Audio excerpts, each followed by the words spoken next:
사랑의 하나님, 우리 아버지 부조들의 발자취를 살펴보는 또 귀한 시간 허락하셨고 우리 모두를 인도하셔서 한자리에 있게 하십니다. 같은 곳을 바라볼 수 있게 해주셔서 감사합니다. 이 시간 오늘도 어김없이 저는 성령을 구합니다. 성령이 아니시면 우리가 지도함을 받지 못할 것이고 영감의 글을 통하여 하나님의 마음을 우리가 읽을지라도 알지 못할 것입니다. 성령께서 임하여 주셔서 우리 각자의 자리에 또 이 시간 그리고 우리의 심령을 충만히 채워 주시기를 간구드립니다. 약속하셨습니다. 구원한 자 누구에게든지 간에 성령을 주시겠다는 약속을 믿고 간구하오니 우리 모두 여기저기 흩어져 있지만 성령께서 각자의 자리에 임하셔서 이 시간 우리가 같은 음성을 들을 수 있게 해 주시기를 바랍니다. 한 시간을 아버지께만 의탁드리며 예수님 귀하신 성으로 간절히 기도드립니다. 지난 시간에 우리가 22장 모세 이 챕터의 전체적인 요약 정리를 한번 했고요. 그리고 내용을 좀 살펴보는 그 부분에서 15번째 문단까지 좀 살펴봤습니다. 자, 오늘은 16번째 문단부터 살펴보고 마치도록 하겠습니다. 자, 애굽의 법률에 의하면 모세가 왕권을 받으려면 사제가 돼야 되는 상황이었죠. 그런데 이제 우상의 이제 사제가 돼야 되는데 그 교육받는 데는 모세가 열심히 꾸준히 인제 참석하는 훌륭한 학생이었나 봐요. 그러나 결국에는 거짓 신들을 예배하라는 권고는 받아들일 수 없었고, 그리고 히브리 신앙을 고집하면은 인제 그 바로의 딸, 그 공주죠. 모자 간의 의를 끊겠다고 경고를 했음에도 불구하고 모세는 흔들리지 않습니다. 감각이 없는 대상을 미신적으로 숭배하는 일이 어리석게 보인다. 인간이 만들어 놓고 거기다가 절을 하고 섬긴다? 이게 바보 같은 짓이 아니냐? 이렇게 따졌으나 뭐 서로 논쟁이 있었겠죠. 그러나 모세의 목적을 변경시킬 수는 없었습니다. 높은 지위와 그가 왕과 그 백성들 양편에서 받는 총애 때문에 당분간 그의 확고부동함은 묵인되었다. 왕으로부터도 총애를 받았고 백성들로부터도 그렇게 사랑을 받았었나 봐요. 그래서 아무도 모세를 지금 건드릴 수가 없는 거네요, 상황을 보니까. 그래서 믿음으로 모세는 여기 굉장히 중요하죠. 뭐 믿음으로. 믿음으로 모세는 고난을 감당을 합니다. 왕권을 이어받으면 낙을 누리는 건데 믿음으로 그 모든 부귀 영화를 포기하고 고난을 받기로 선택하고, 그리고 그리스도를 위하여 받는 능욕을 애굽의 모든 부하보다 더 큰 재물로 여겼다. 그 이유는 상 주심을 바라봄이라. 여러분 이제 지금부터 요 단어 바라보다, 이 단어가 계속 반복이 좀 될 겁니다. 잘 주의 깊게 살펴보셔요. 그래서 모세가 무엇을 바라보았는가? 이것을 우리가 좀 살펴보면 오늘날 우리가 무엇을 바라봐야 될 것인지가 명확해집니다. 저도 여러분들 덕분에 자꾸자꾸 이 내용을 살펴보면서 제 자신이 지금 무엇을 바라보고 살고 있는지를 계속 제 자신에게 묻게 되고 이 말씀의 거울 앞에 저를 비추어 보게 되더라고요. 네, 특별히 인제 모세라고 하는 지도자, 리더를 하나님께서 어떻게 훈련시키셔서 그 자리에 세우셨는지를 또 주의 깊게 보게 됐어요. 내용을 살피면서 하나님께서 계속 저를 그 부분을 보게 하시던데, 참 일단 먼저 너무 부끄럽고, 그리고 또 하나님의 훈련 과정이 비록 모세처럼 뭐 광야에서 40 년을 보내는 결코 쉬운 시간이 아니었을 텐데, 그 시간을 혹시 저도 일말이라도 하나님께서 훈련 기간으로 삼으시고 저에게 그 시간들을 걷게 하시는지도 모르겠구나, 그런 생각이 들면서 지금 현재의 저의 뭐 삶의 무게, 그것을 참 감사할 수 있는 마음을 하나님께서 주셨네요. 하여튼 여러분들 덕분에 제가 참 복을 많이 받습니다. 감사합니다. 세상의 위인들 중에서 더욱 뛰어난 자리, 당대의 가장 영광스러운 나라의 궁정에서 빛을 발하고 권세의 호를 휘두르기에 적합한 사람, 충분한 자격이 있는 사람이었습니다. 특별히 지력 너무나 뛰어났었던 건데 그와 견줄 사람이 없었대요. 온 세계가 자기 앞에 있었으나 그 당시에 애굽이 가장 강한 나라였기 때문에 온 세계가 자기 앞에 있었으나 그는 부와 존귀와 명성을 얻을 수 있는 가망성을 거절하고 하나님의 백성들과 함께 고난받기를 선택할 수 있는 그런 여기 지금 도덕적 힘을 가지고 있었다고 번역이 됐는데 영적인 힘이겠죠. 그런 영적인 힘을 가지고 있었다 모세는. 그게 12 살까지 어머니로부터 받았던 신앙 교육 때문이었다는 것입니다. 대단하죠. 그리고 또 하나는 사명감. 받은 신앙 교육과 그리고 '내가 무슨 일을 해야 되는가? 나는 이 땅에 왜 존재하는가?' 지금 압제받고 있는 이스라엘 히브리 족속을 구원해 내야 된다. 이끌어 내야 된다라는 그 사명감. 그것을 위해서 인제 선택받았다. 자기의 정체성. 그래서 신앙 교육과 자기 정체성과 그리고 사명. 이것이 굉장히 강력한 힘을 발휘하네요, 모세를 보니까. 다만 여기에 한 가지 부족한 게 있었던 겁니다. 그 이제 나중에 나오겠지만 이 모든 것들을 어쨌든 내 힘으로 이뤄내야 되나 봐. 이게 문제란 말이야 항상. 항상 이게 문제란 말이에요. 믿음으로 해야 되는데. 근데 모세가 애굽의 그 부귀영화를 포기할 수 있었던 것도 믿음이죠. 바라보는 게 있었기 때문에. 그 믿음에서 더 나은 믿음으로 더 깊은 믿음으로 로마서 1장 17 절처럼 "의인은 믿음으로 말미암아 살리라." 그랬는데 믿음에서 믿음에 이르게 하나니 더 깊은 믿음으로 우리가 나아가야 될 것이죠. 뭐 아브라함도 그랬죠. 갈대아 우르에서 떠날 수 있는 믿음이 있었으나 자신이 목숨의 위협을 받을 때는 하나님을 믿는 믿음으로 기다리지 못하고 내 수단과 방법으로 그 위기를 모면하려고 하는 전적인 믿음이 되지 못하는 하나님은 지금 "어디까지 믿을 수 있어? 너 자신을 완전히 나한테 맡겨줄 수 있겠니?" 믿음의 초청을 지금 하고 계시는 듯해요. 우리를 지금 그렇게 인도하고 계시고 이제 우리가 우리 자신의 부족함을 잘 모를 때 그것을 깨달을 수 있도록 안내를 해 주고 계시는 것이 아닌가 생각해 봅니다. 모세도 그 과정을 거치네요. 자 그러나 어쨌든 이 모세의 믿음이 성숙해져 가는 과정 속에서 이 모세는 애굽의 모든 부귀영화를 믿음으로 포기할 수 있는 그 믿음이 있었습니다. 그것만 해도 엄청난 믿음이에요, 저희들이 볼 때는. 근데 여기 좀 읽어 보시면은 그런 것들을 포기할 수 있었던 것은 최후의 보상 이제 하나님 안에서 살아가고 하나님 안에서 인생을 마감했을 때 얻게 될 최후의 보상이 지금 이 땅에서 애굽의 왕이 되는 것과는 비교도 할 수 없다. 이것에 대하여 가르침을 받았기 때문에 이 땅에서 보이는 이런 뭐 세속적인 이익이 아무런 가치가 없었다는 거예요. 아무런. 우리가 이 하늘의 가치를 이해할 수만 있으면 정말 참 좋겠는데 이 땅에 더 이상 집착을 안 하겠죠. 여기 또 바라보다 바라보았다 나오잖아요. 또 바라보았다. 계속 반복돼요. 하나님께서 주시는 보상에 대해서 바라봄으로. 그리고 여기 보면 죄로 물들지 않은 나라에서 지극히 높으신 분의 성도가 받게 될 지극히 높은 영광을 바라보았다. 또 불멸의 왕관을 바라보았다. 여러분 우리가 뭘 바라봐야 될 것이냐. 진짜 믿음으로 하늘에서 우리가 얻을 수 있는 보상을 바라본다면 그걸 정말로 믿는다면 예수님의 재림을 정말로 믿는다면 재림을 향해서 나아가는 사람들이 이 땅에서 집착할 이유가 없죠. 무엇인들 우리가 하늘 갈 사람인데 이 땅에서 집착해서 그걸 가지고 영원히 살 것도 아닌데 정말로 재림을 믿고 하늘의 상급을 믿는다면 많은 것들이 자연스럽게 놓아지지 않겠습니까? 무엇을 바라보고 살 것인가? 자 그다음 모세는 40 세까지 인제 궁정에 머물렀었고요. 그리고 동포들을 방문했고 노예로 종사하는 동포들 방문해서 용기도 주고 위로도 하고 또 보증도 주면서 격려를 했어요. "언젠가 분명히 출애굽하게 될 것이다." 그러고 있는데 어느 날 인제 아시는 것처럼 애굽 사람 하나가 이스라엘 백성을 이제 때리는 걸 보고 그 애굽 사람을 이렇게 쳐서 죽이게 되네요. 그리고 그거를 인제 묻어 버려요.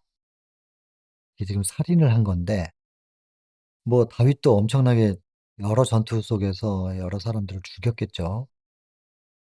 그래서 이런 부분들에 대한 해석은 대쟁투적으로 해야 됩니다. 개인의 분노나 개인의 원한으로 살인을 한 것이냐, 아니면 이것이 이 대쟁투 가운데서 선과 악의 싸움의 하나의 샘플로 주어진 것이냐. 하나님과 함께 있는 상태에서 실은 전투에 나가고 하나님의 명분을 가지고 싸우는 그 싸움 속에서 상대방을 죽이게 되는 것을 하나님께서 살인으로 보지는 않으셨더라고요.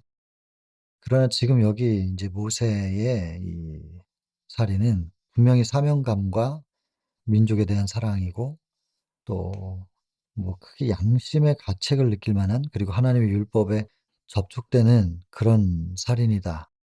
모세가 그렇게 생각은 안 했던 것 같아요. 흐름 속에서 볼 때 이 부분에 대한 회개는 없습니다. 다만 계속 이런 식으로 무력으로 혹은 자기의 이제 재능과 또 최선을 다하지 않았겠어요? 지력으로 그 당시에 지상에서 가장 승한 자가 되고, 특별히 군사 지도력에 탁월한 실력을 갖출 만큼 열심히 한 거죠. 최선을 다해서. 그것이 훗날 하나님의 백성들을 출애굽시키는 데 분명히 쓰임이 될 것이다라고 생각하고 최선을 다하지 않았겠어요? 근데 문제는 인제 주어진 사명에 충실한 건 좋은데, 이 '최선을 다한다.' 이것 때문에 자기의 최선으로 하나님의 뜻을 이루려고 하는, 그게 문제라는 거죠. 아브라함에게도 그걸 가르치신 거고 야곱에게도 그거 가르치신 겁니다. 장자권은 야곱에게 오는 게 맞는데 그게 하나님의 뜻인데, 그렇다 할지라도 그것을 거짓말하고 야곱의 거짓된 처세를 통해서 그것을 얻는다. 이 목적이 거룩하면 과정도 거룩해야 되는데, 하나님의 뜻을 이루는 일에 있어서 '나는 최선을 다하고 있어.'라고 생각하면서 거짓된 것으로 그 방법을 취한 것이 믿음이 아니라는 거죠. 성경은 계속 그걸 지적하잖아요. 근데 모세도 똑같아요.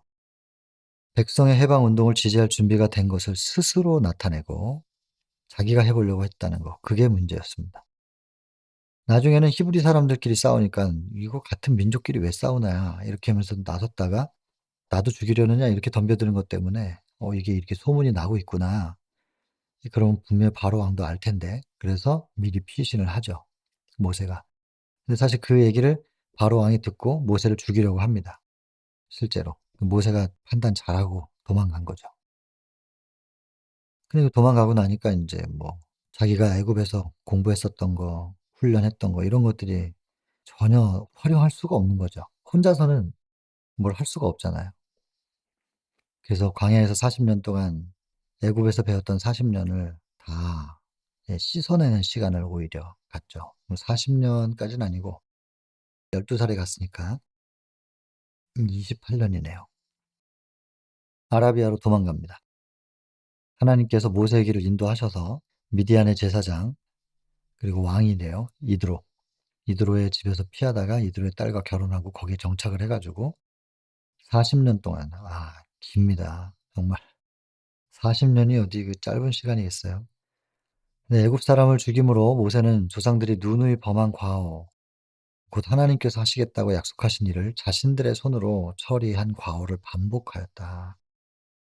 기다렸어야 되는데, 믿음으로 이것까지 기다렸어야 되는데, 모세가 믿음이 참 있는 사람이었지만 여기까지 기다려야 되는데 그 못 기다리고 참지 못했죠. 저희도 이 과정 아니겠습니까? 모세의 애굽 생활, 광야 생활, 다시 출애굽. 또 베드로가 시몬이었다가 시몬 베드로였다가 베드로가 되는, 갈대였다가 바위가 되는 과정 속에서 갈대와 바위의 두 가지 모습을 같이 갖고 있는, 그 중간 과정을 거치잖아요. 모세도 그랬고, 그런 것처럼 저희도 똑같이 그런 것 같아요. 인간은 다 같아서. 그래도 우리는 믿음의 선배님들의 이런 발자취가 있기 때문에 좀 짧은 시간 안에 이룰 수도 있지 않을까? 답을 다 알고 있으니까요. 뭐가 잘못된 건지, 뭘 어떻게 해야 되는 건지를 믿음의 선조들이 다 보여주셨어요. 그러니 우리는 이분들처럼 그게 40 년씩 걸리고 그렇게까지는 안 해도 되지 않을까, 그런 생각이 저는 많이 드는데, 이게 보면서도 그 시행착오를 똑같이 겪는 걸 보면 참 탄식이 됩니다. 그러나 제가 요즘 참 자주 하는 기도인데, '하나님 어쩌겠습니까? 제가 이 모양인데.' 그래서 뭐 이 모양이라서 또 넘어졌습니다. 또 내가 나섰습니다. 또 믿지 못하고 기다리지 못했습니다. 그래서 뭐 어쩌겠냐고요. 그래서 하나님을 떠나요? 그럴 수 없잖아요. 또 불러야 돼요. 제가 아직 호흡하고 있는 한 하나님은 제 옆에 계시니 하나님 염치 없지만 또 누구든지 주의 이름을 부르는 자는 구원을 얻는다고 해서 제가 또 부릅니다. 뭐 어쩌겠습니까? 또 불러야지. 하나님 안 부르면 뭐 어떻게 해. 괜히 뭐 좀 투덜거리고 있어 봤자 어차피 제자리로 올 건데 그냥 빨리 기왕에 올 자리면 그냥 지금 돌아오는 게 좋지 않을까? 그래서 그냥 바로 부릅니다. "하나님 또 이 모양이었네요. 또 이랬습니다. 그러나 어쩌겠습니까?" 임마누엘의 하나님 또 붙잡고 다시 또 매달립니다. 이런 거죠. 용기 내시길 바랍니다. 구원 되신 주의 이름을 부르는 데 있어서 망설일 필요가 없습니다. 그냥 어차피 나는 이런 인간이었기 때문에 하나님 다 알고 계셨기 때문에 넘어질 거 알고 계셨고 넘어졌으면 또 툭 털고 또 일어나서 주의 이름 부르고 일어나서 또 발을 내디뎌야지 뭐 앉아 있으면 뭐 하겠어요. 하여튼 살아가는 동안에 요 시행착오는 그러나 최대한 좀 줄이면 좋겠다. 그런 생각 듭니다. 하나님의 뜻은 모세가 생각한 대로 전쟁으로 그분의 백성을 해방시키는 것이 아니었습니다. 그런데 하나님께서는 이러한 경솔한 행위도 당신의 목적을 달성시키는 데 사용하셨습니다. 아브라함과 야곱이 배운 동일한 믿음. 하나님의 약속의 성취를 위하여는 인간의 힘이나 지혜를 의지하지 말고 그분의 능력에 의지할 것. 믿어야 된다. 믿어야 된다. 이것을 배워야 했다. 그리고 한적한 산 중에서 모세가 배워야 할 다른 교훈들이 또 있었습니다. 또 다른 교훈. 첫 번째 믿음을 배우는 거고 그 또 다른 교훈은 뭐냐? 인내, 감정 조절. 이게 꽂힙니다. 저한테 그냥 가슴에 꽂히는 거예요. 누구를 다스리기 전에 리더십을 발휘하기 전에 스스로가 먼저 하나님께 순종하는 법을 배워야 했다. 그냥 전 탄식하면서 보았습니다. 그렇지, 그렇지. 이거지. 인내와 감정을 조절하는 거. 누구를 다스리기 전에 리더하기 전에 순종을 내가 먼저 순종하는 법을 배우고 하나님의 뜻을 가르치기 전에 자신의 마음이 먼저 하나님의 마음과 완전히 조화되는 경험. 이런 경험, 그런 자신의 경험으로 그는 장차 그의 도움을 필요로 하게 될 모든 사람들을 자유로운 아버지와 같이 돌볼 수 있도록 준비되어야 하였다. 하나님께서 모세의 광야 40년 동안 무엇을 준비시키셨는가? 저는 이걸 좀 따로 떼놓고 계속 볼 생각입니다. 믿음, 인내와 감정 조절, 순종하기, 하나님의 마음과 조화되기. 너무너무 중요한 부분이죠. 그 모세의 광야에서의 40 년의 시간, 사람들은 그것을 쓸데없는 시간이라고 생각할 수도 있다 이 말입니다. 그러나 하나님께서는 40년 동안 비천한 목자의 일을 하도록 허락하셨는데 그것이 아까 말했던 그런 것들을 배우게 하시는 과정이었고 또 돌보는 습관, 자기를 잊어버리고 동정과 부드러운 염려로 양떼를 돌보는 습관이 개발되므로 대부분 다 자기 하나 챙기잖아요. 아니면 뭐 내 가족? 근데 지금 양떼를 돌보면서 백성과 무리를 이끌 수 있는 리더십을 지금 트레이닝하는 중인 거죠. 돌보는 연습, 돌보는 습관, 자비심이 깊고 오래 참는 이스라엘의 목자가 되도록 그를 준비시킬 것이었다. 이것은 인간의 수련이나 수양이 줄 수 있는 어떤 이점도 이 경험을 대신할 수는 없었다. 애굽에서 아무리 수련을 하고 수양을 받는다 할지라도 지금 광야에서 40년 동안 양치게 하는 이 경험을 대신할 수는 없었다. 모세는 애굽에서 배우지 않아야 할 것을 많이 배워왔다. 그래서 그건 이제 물 빼는 시간이 필요했다는 겁니다. 시간과 환경의 변화와 하나님과의 교통이 이 같은 인상을 제거할 수 있었다. 애굽에서 배웠던 것들을 인제 물 빼는 시간이었다 이 말입니다. 투쟁해야 할 필요가 있었고 그러나 그 투쟁이 너무나 치열하여 인간의 힘에 겨울 때는 하나님께서 그의 조력자가 되실 것이었다. 모세가 광야에서 40 년을 사는 시간은 우리는 잘 이해 못하죠. 그죠? 왕궁에서 28 년을 살면서 그리고 최고의 대우를 받았고 그냥 왕족이기 때문에 대우를 받은 게 아니고 그도 최선을 다했고 대우받을 만한 자격을 가지고 있었던 건데 모든 걸 잃어버리고 광야에서 40년 동안 양들만 치고 있는 거예요. 말도 안 통하고 지저분한데 그 양들 돌보고 있는 그 일을 하는 그 시간이 40 년이에요, 40 년. 그 시간이 모세에게 어떤 시간이었을까? 우리는 상상이 안 됩니다. 저는 제 나이가 인제 50을 넘었는데 40 년? 대부분이잖아요, 제 인생에. 그 시간을 양만치고 있다. 그것도 그전에는 너무나 이제 상반된 삶을 살다가 이게 모세에게 투쟁이 너무 치열해. 이런 투쟁이 있었겠죠. 근데 하나님께서는 이 투쟁을 할 필요가 있다고 생각하신 거예요, 모세가. 그래서 허용하셨고. 그러나 그 투쟁이 너무 치열해서 이게 이러다가는 한계예요, 모세가. 모세의 한계가 됐을 때쯤에는 하나님께서 도우셔서 조력자가 되셔서 또 한 곱이 넘기고 또 한 곱이 넘기고 자꾸 고비를 넘게 하신다는 거죠. 그리고는 끝내 그 모든 시간들을 통해서 완전히 거듭나죠, 모세는. 하나님을 위하여 어떤 사업을 수행하도록 택하심을 입은 모든 사람들에게도 인간적 결점이 있죠. 있을 수 있죠.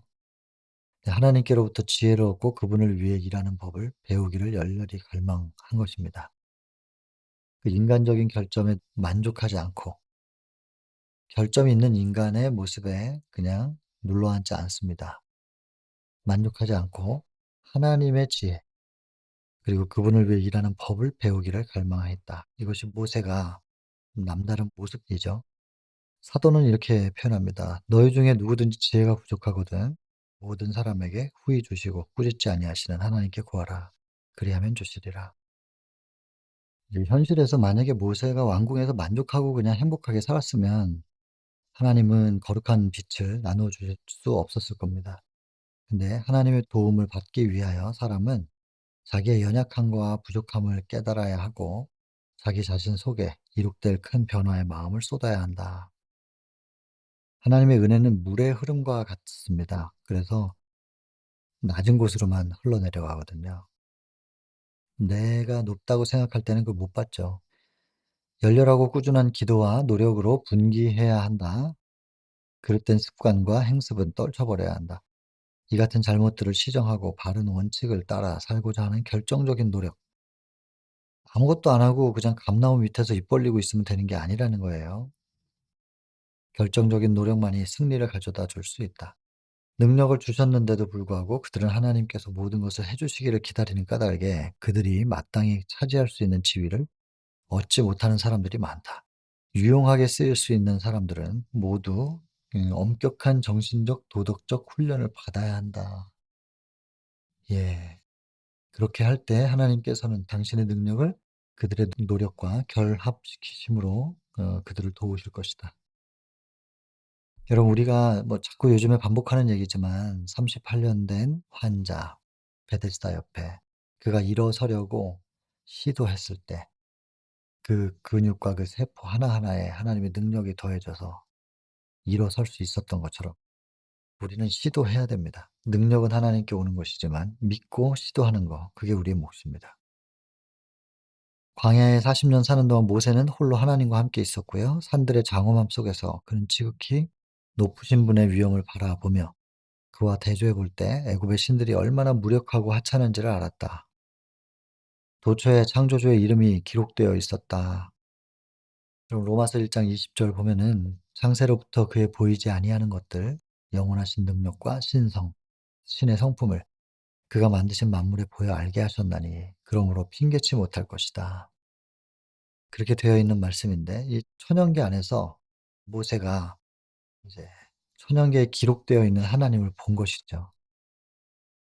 그분이 임재해 계시는 곳에 서 있는 것 같았고 능력으로 둘러싸여 있는 것 같았고 그런 상황에서 자존심과 자부심은 완전히 일소되었고 단순하고 소박한 광야 생활을 통해서 애굽의 안일과 사치의 결과들은 다 없어지고 말았다. 모세는 참을성 있고 경건하고 또 겸손하게 되었고 그의 온유함이 이제는 지력이 아니고 군사 지도력이 아니고 온유함이 지면의 모든 사람보다 승하게 되었다. 그러면서도 능하신 야곱의 하나님께 대한 믿음이 강하게 되었다. 근데 세월이 흘러 가지고 양떼 몰고 다니다가 그 과정 속에서도 이스라엘을 위하여 밤낮으로 기도하는 비록 그의 몸이 광야에 있지만 애굽 땅에서 노예로 전락해서 압제당하고 있는 그 이스라엘을 위하여 밤낮으로 기도했다. 여러분 계속 사명을 놓치지 않았네요. 광야에서 양치기 하는 기간에도 사명을 놓치지 않았던 모세. 그래서 하나님께서 쓰셨나 봐요. 비록 모든 능력은 다 잃어버렸지만 마음이 계속해서 자신의 백성들에 대해서 애정을 잃지 않았고, 그리고 자기 정체성과 사명을 잃지를 않는 겁니다. 만약에 누구한테 얘기했다고 한번 생각해 보세요. "내가 이스라엘 백성을 이렇게 끌어내 가지고 뭐 이런 사명이 있어." 그러면 "양이나 잘 쳐. 양들이나 다 잘 돌봐." 그럴 거 아니겠어요? 그래서 남들이 뭐라고 하든 네, 모세는 사명감을 놓치지 않았다는 것입니다. 이게 굉장히 중요한 부분이겠죠? 성령의 감동하심을 입어 창세기를 기록하고 또 적막한 황야에서 보낸 오랜 세월은 모세와 그의 백성들뿐 아니라 모든 시대를 통하여 이 세상에 풍성한 축복이 되었다. 모세 40년 끊임없이 묵상해야 될 주제이긴 합니다. 어느 날 이제 이스라엘 백성들이 너무나 괴로워하는 소리가 하늘에 상달되고 때가 된 거죠. 이제 이스라엘 백성들도 이제 애굽을 떠날 준비가 좀 된 겁니다. 이스라엘 백성이 구원함을 받을 때가 이르렀다. 하나님의 목적은 인간의 교만심을 부끄럽게 하는 방법으로 성취되어야만 한다. 그래서 지팡이만을 가지고 갈 것이지만 그 지팡이를 당신의 권능의 상징으로 삼을 것이다. 자, 하나님의 산 호렙산에서 불꽃에 휩싸인 떨기나무를 봅니다. 타지 않아요. 불꽃이 활활 타고 있는데 나무가 타지 않는 신기한 장면입니다. 그걸 보고 신기하니까 하나님께서 신을 벗으라고, 요 부분은 이제 우리가 하나님께 나아올 때 어떤 격식을 좀 가져야 되는가, 이건 좀 엄격하게 또 얘기를 합니다. 근데 반면 또 평상시에 우리가 하나님과의 동행을 살아가는 그 모습은 정로의 계단 11장 기도의 특권 그 챕터를 보면은 친구에게 하듯이 그렇게 기도하라고 되어 있어요, 친구처럼. 그러면 어떻게 해야 되는 거지? 어떨 땐 친구처럼이고 어떨 땐 또 이렇게 격식을 차려야 되고. 근데 만약에 이렇게 격식을 차리는 분과 어쩌다 한번 만나 가지고 이렇게 식사도 같이 하고 이러는 건 좋은데 계속 동거하고 살아간다고 생각해 보세요. 그거 살고 싶겠어요, 불편해서? 아무리 좋아하는 사람이라도 뭐 예의와 격식을 차려야 되는, 좋아한다기보다는 이제 존경하는 사람이라도 격식과 예의를 차려야 되는 사람 옆에서 계속 산다면 그거 편안할까요, 사람이? 그래서 이것을 지금 양쪽 측면 전부 다 우리가 하나님을 대하는 모습으로 다 받아들이면 되지 않겠나 생각합니다. 꼭 이거냐 저거냐 이쪽이냐 저쪽이냐 따지지 말고 그냥 친구처럼 하라 그랬다. 아무 때나 그냥 뭐 다 친구예요. 뭐 예를 들면 제 아이가 저랑 단둘이 있을 때는 그냥 아빠죠. 그러나 공적인 자리에서 인제 선교회 식구들과 있고 또 배들 수양원에 환자분들이 계시고 이렇게 할 때는 그렇게 아무렇게나 편안하게 대하면서 뭐 씨름하고 장난치고 그런 아빠로서 대하지는 않거든요. 그러니까 그런 상황과 때에 따라서 대하는 태도가 좀 다른 것이지만 중심은 다 같은 거 아니겠습니까? 그래서 우리가 하나님을 어떠할 때에 또 어떤 모습으로 만나느냐, 이런 겉으로 드러난 모습 때문에 하나님과의 관계, 이것이 오해되지 않았으면 좋겠습니다. 자, 그래서 이 부분 쭉 읽어 보십시오. 겸손과 존경에서 뭐 우리가 갖춰야 될 격식에 대해서 지금 표현하고 있습니다. 여기 읽어 보시고 네, 하나님께서 인제 말씀을 하십니다. "내가 애굽에 있는 내 백성의 고통을 들었고 부르짖음을 들었다. 이제 너는 바로에게로 가서 내 백성을 끌어내라." 그렇게 하니까 모세가 "내가 누구간데, 내가 도대체 누구라고, 내가 가면 그 백성들이 나를 따르겠냐고. 40세 때 나도 아니고 지금은 뭐 40년 지났고 그들이 나를 기억이나 할까 모르겠습니다." 하나님의 대답은 "내가 정녕 진짜 너와 함께 할 것이다. 그러니까 가라." 근데 이거 한 번 거절했으면 됐는데 모세가 계속 아닙니다. 딴 사람 찾으십시오." "내가 너와 함께 한다니까." 저는 말을 못 합니다. 머리에 있는 것도 다 잊어버렸습니다. "내가 너와 함께 한다니까." 이 계속 반복되는 거죠, 이 대화의 패턴이. 겸손한 건 좋은데 적당히 겸손해야지 이거 뭐 계속 거절하면 이거는 겸손한 게 아니라 믿음이 없는 거잖아요. 하나님께서 함께 하시겠다는데도 "못 하겠다, 못 하겠다." 그러면 자기가 하겠다는 거 아니에요. 하나님이 함께 하시고 하나님이 하시겠다는 건데, 여러분 겸손한 거하고 믿음 없는 거하고는 좀 다른 개념이니까요. 자, 그래서 "내가 무엇을 그들에게 말하리이까? 내가 너에게 할 말을 줄게." 먼저 이스라엘 백성 중에서 가장 고상하고 의로운 장로들, 곧 이스라엘의 속박을 인해서 오랫동안 슬퍼해 온 장로들을 모아서 뭐 이렇게 방법까지 쭉 알려줍니다. 어떻게 하라고. 특별히 장로들을 모으라고 했는데, 이 어떤 장로냐면 이스라엘이 압제당하는 걸 통해서 슬퍼해 온 사람들. 여러분 나중에도 마지막 기별이 외쳐지고 예수님 재림을 위하여 마지막 재림 운동을 하게 될 사람들을 하나님께서 모으실 텐데, 그럴 때 여기저기서 이제 장로들을 모을 거 아니겠어요? 정말로 이스라엘의 구원과 예수님의 재림을 기다리는 사람들을 모으실 겁니다. 예수님을 그리워하고 재림을 기다리는 사람들. 이 땅에서 '아 이 정도면 괜찮은데.' 하면서 누리고 사는 사람들을 부르실 수 없을 거예요. 왜냐하면 이 땅에서 사는 것도 괜찮거든요. 근데 정말로 하늘을 사모하고 이 땅에서 살고 싶어 하지 않는 사람들을 모아 가지고 마지막 재림운동 하시겠죠.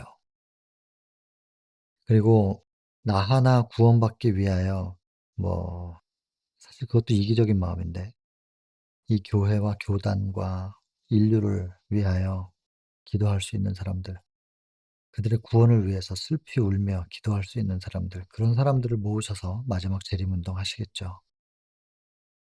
자, 그래서 뭐 누굴 만나서 어떻게 백성들을 규합하고 또 왕 앞에 서서는 뭐라고 말할 것인지, 뭐 3 일길쯤 가서 뭐 인제 이 "제사 지낼 수 있게 해 달라." 뭐 "요렇게 요청하라." 뭐 이 아주 세세한 것까지 다 지시를 해 줍니다.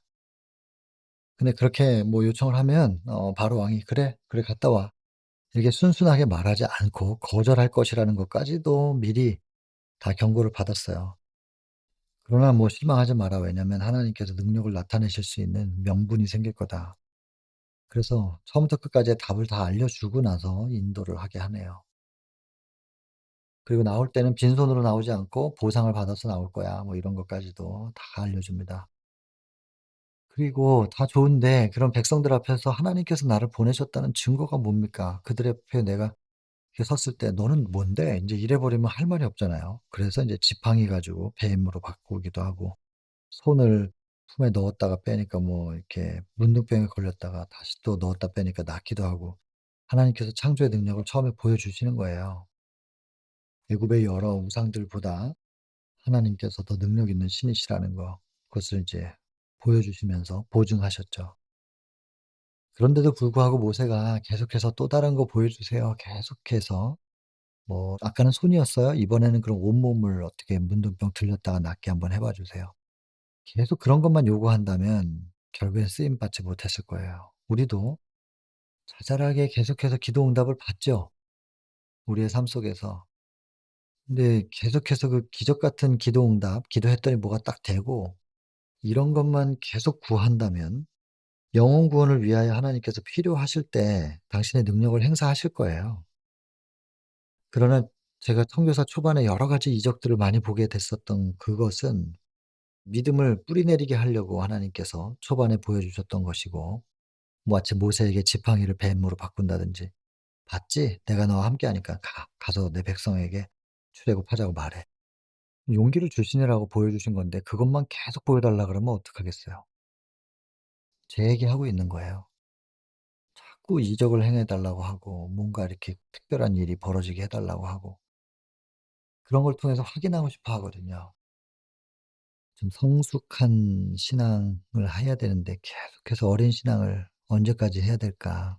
제 자신이 저를 봐도 좀 한심하긴 한데, 어쨌든 모세가 초반에 그것을 보고 확실히 믿고 이제 갑니다. 사명으로 가죠. 저도 이제 사명을 가지고 확실히 좀 믿고 나아갈 때가 됐는데 계속 어린아이 같아서 좀 하나님께 죄송한 거죠. 근데 또 말해요. 그렇게 다 보여줬는데도 저는 말을 못 하는데요. 혀가 둔합니다. "누가 사람의 입을 지었냐. 내가 창조주인데. 내가 너하고 함께 할게." 사실 근데 그럼에도 불구하고 모세가 이 부분을 못 받아들여 가지고 결국 아론이 모세의 입을 대신하는데, 나중에 이 아론 때문에 모세가 굉장히 마음 아픈 일을 겪잖아요.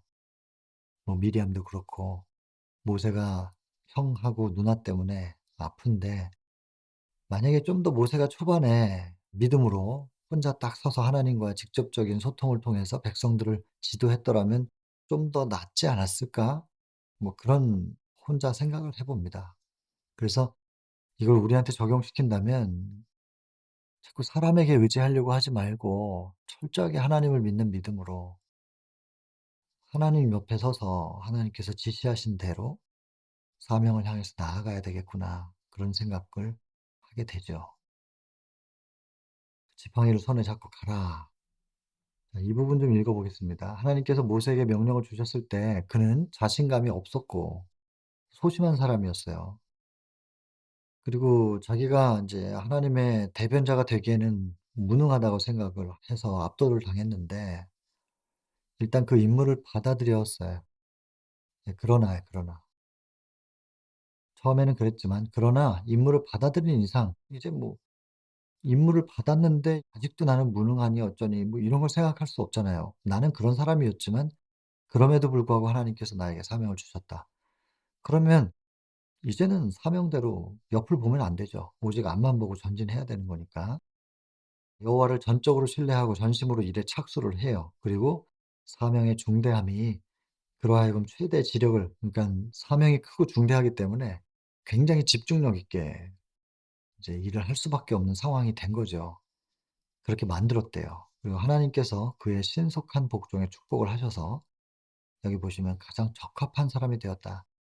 여러분, 이 적합한 사람이 되었다, 이것은 사도행적에서도 나옵니다. 사도행적 2 장에 보면 열두 제자들의 훈련, 이스라엘에게 하나님께서 주셨던 그 사명을 이스라엘이 완수하지 못하자 열두 제자에게 그 사명이 옮겨지고, 그 얘기가 인제 사도행적 1장 얘기고, 교회를 향한 하나님의 목적, 2 장이 열두 제자의 훈련, 3 장이 대사명, 그런 건데, 예수님께서 돌아가시고 이제 승천하시고 나서 이 제자들이 계속해서 기도한 거 뭐였냐면, 성령 받을 때까지 기다리잖아요.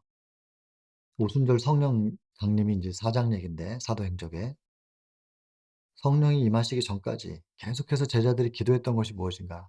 사명을 가지고 기도했던 것은 적합하게 해 달라고, 사명을 감당하기에 적합한 사람이 되게 해 달라고 그렇게 기도를 했다고 적혀 있더라고요, 사도행적에 보니까. 근데 여기서도 보면 적합한 사람이 되었다 그러잖아요. 하나님의 사명을 받들 수 있는 사람들의 적합성이라는 거, 이거 굉장히 많이 생각을 해 봐야 될 부분이라는 거죠. 근데 초기 문집에 보면 그런 표현이 있지 않습니까? 인제 "선교사를 파송하는 데 있어서 교회들이여 신중하라." 준비되지 않은 선교사가 선교지에 감으로 인해서 하나님께서 온 우주 앞에 수치를 당하신다. 그러면 인제 저한테 이걸 적용시켜 보는 겁니다. '나는 준비된 선교사인가?' 그야말로 택도 없죠. 근데 제가 첫 번째 선교지에 갔을 때 몽골에 갔고 그다음 필리핀에 갔고, 그때 제 모습을 그 선교사라고 말할 수가 없었던 것 같아요. 다만 그 시간들을 통해서 조금씩 조금씩 선교가 무엇인지를 배워간 것 같아요. 그게 훈련 기간이었나 봐요, 지금 보니까. 근데 거기서 교회들이 세워졌어요. 그거는 하나님이 정말로 세우신 게 맞는 거죠. 그래서 어 왜냐면 제가 한 게 아니더라고요. 근데 그때는 제가 한 것처럼 생각했어요.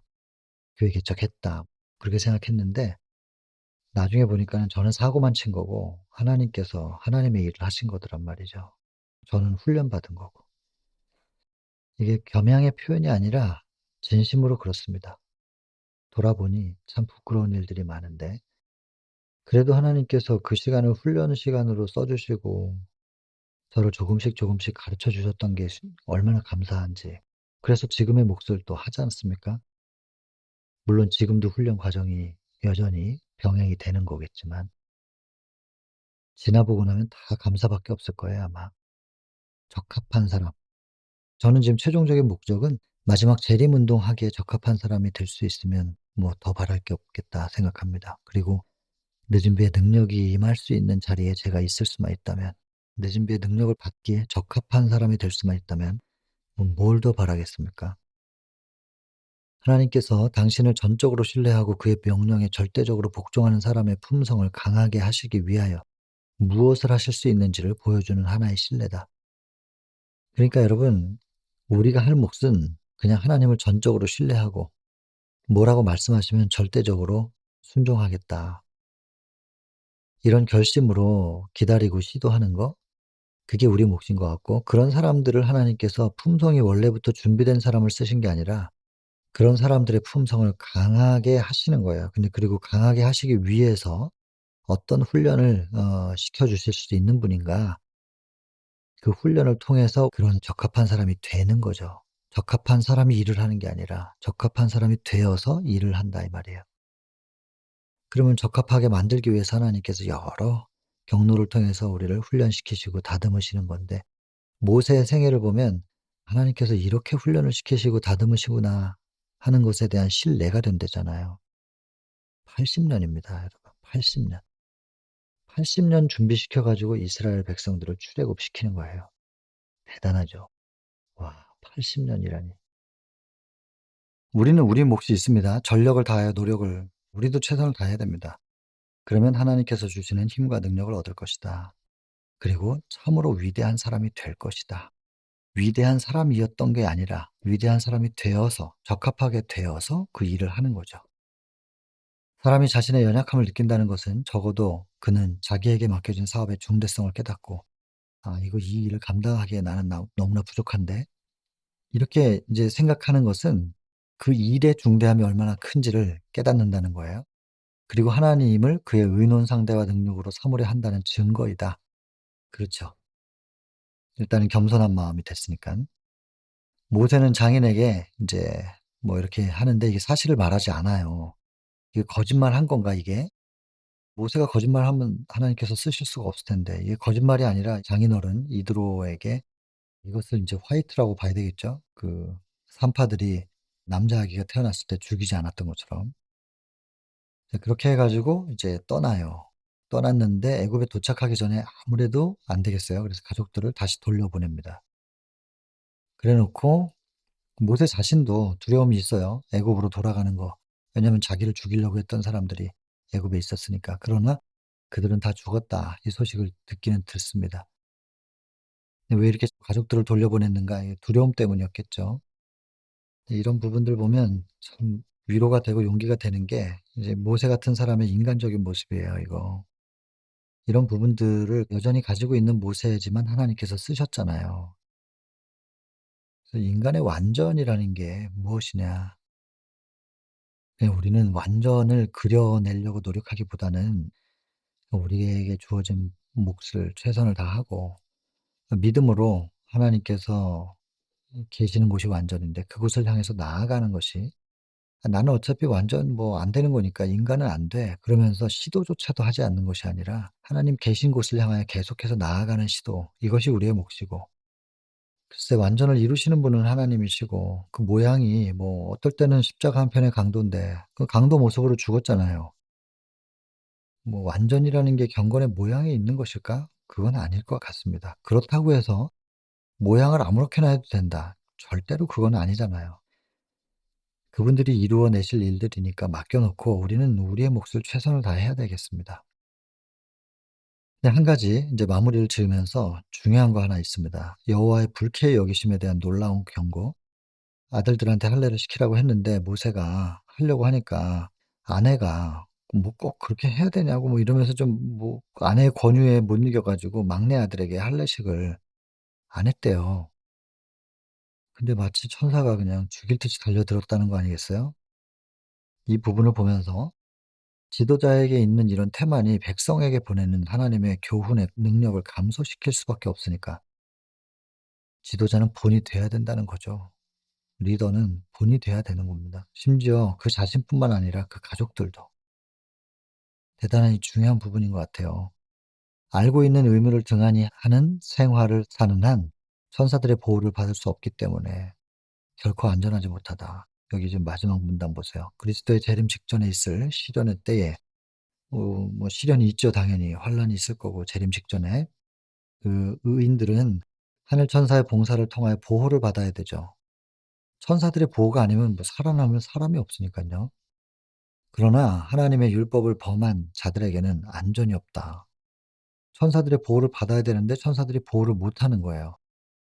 왜냐하면 하나님의 교훈 중 어느 하나라도 무시하는 사람, 최선을 다해서 나아가는데 인간의 연약함 때문에 안 된 거 하고 '아이 그냥 나 어차피 인간은 안 돼.' 그러면서 무시하면서 시도조차도 안 하려고 한 사람은 다른 거잖아요. 여기 보면 무시하는 사람들을 천사들이 보호할 수가 없대요. 그래서 보호를 못 받는다잖아요. 심지어 모세라 할지라도 모세를 통해서 우리한테 이런 교훈을 주신 거긴 한데 너무 중요한 부분이죠. 자, 오늘은 이제 구조 22 장에서 이제 애굽에서의 40년 그리고 광야에서 40년 요 80 년의 생애를 여기까지 보여줬습니다. 이제 다음 시간에는 이제 이스라엘 백성들을 끌어내기 전에 이제 재앙들이 있을 거고 또 끌어내 가지고 또 가나안까지 가는 데는 또 40 년. 그래서 모세 120년 중에 40, 40, 40 이렇게 나누어서 우리가 생각을 해 봐야 되는 거죠. 오늘은 이제 80 년의 생애를 한 챕터에서 묶어서 보았습니다. 나머지 광야 생활 40 년에 대한 이야기가 좀 여러 챕터를 통해서 이어집니다. 흥미진진한 이야기들이 이어질 겁니다. 이 22 장의 모세 이 챕터에서 가장 중요하게 볼 것은 뭐 다 중요하지만 뭐겠습니까? 가장 중요한 거라면 진짜 믿음이 뭐냐. 아브라함 정말로 믿는 전적으로 믿는 그 믿음을 배우게 하는 데까지의 그 수많은 시간이 필요했고 그리고 나서 믿음의 조상으로 세움을 받았잖아요. 야곱. 야곱이었다가 이스라엘이 되는 그 큰 이름을 받는 과정 속에서 20 년이 걸립니다. 아브라함은 45년 걸렸습니다. 75 세에 나와 가지고 120 세에 믿음의 조상으로서 이제 안수받았으니까 45 년. 야곱은 20 년. 모세는 80 년. 예, 이러네요. 여러분 믿음의 선조들의 이 삶의 역사를 보면서 우리는 그냥 빨리 적용해야 됩니다. 내 속에 행위에 나를 의지하는 뭐 어느 정도의 믿음은 있지만 그래도 내가 이루어낼 수 있어. 내가 시도하는 나를 의지하는 이 믿음이냐 아니면 전적인 하나님께 대한 믿음이냐. 이것이 굉장히 중요하다는 걸 계속 거듭 강조하고 있기 때문에 이것을 우리한테 적용시켜서 속히 오직 하나님만 믿는 믿음으로 붙잡게 되는 그렇게 된다 그러면 우리는 뭐 20 년, 40년 뭐 이렇게 80년 오래 기다리지 않아도 어쩌면 빨리 좀 이루어질 수 있지 않을까? 그리고 그만큼 예수님의 재림도 좀 더 촉진되지 않겠나 그런 생각해 봅니다. 자, 이 챕터에서 가장 뭐 중요한 거라면 그것일 수 있겠고 그다음에 어머니의 교육 그리고 그것이 모세의 왕궁에서의 생활에 지대한 영향을 끼쳤고 그리고 모세도 최선을 다했고 자기의 사명으로 그러나 그 최선을 다한 그 나의 노력으로 뭔가를 해 보겠다는 것은 아직은 좀 부족한 상태였고 그게 인제 광야에서 40년 동안 뭐가 부족했는지 철저히 하나님을 믿는 믿음의 상태로 바꾸시는 과정의 40 년. 더불어 또 지도자로서의 인제 참을성, 온유, 인내, 돌보는 정신 이런 것들을 이제 배양받을 수 있는 40 년이었다. 그리고 인제 사명을 받고 계속 거절하는데 그게 어디까지가 겸양이고 어디까지가 불신이냐. 이제 이것을 생각해 봐야 될 부분. 그리고 떨기나무는 인제 성육신에 대한 예표였습니다. 자, 그리고 사명으로 나아갈 때 막내 아들에 대한 할례. 이것을 이제 등한히 함으로 인해서 하나님께서 경고를 주셨던 거. 그래서 철저히 하나님의 요구 그 보호망 안에 있어야 된다는 겁니다. 하나님의 보호망 안에 있을 때 보호를 받을 수 있는데 그 바깥에 있으면서 보호해 달라고 하면 보호를 해줄 수가 없다는 얘기죠. 그래서 그것을 엄하게 "빨리 들어가. 울타리 안으로. 지금 늑대들이 오고 있잖아." 이런 거거든요. 그래서 이렇게 하나님께서 보호망을 우리에게 쳐 주셨을 때 철저하게 그 안에 있어야 한다. 이것을 강조하면서 이 챕터가 마무리가 됩니다. 오늘 여기까지만 하겠습니다.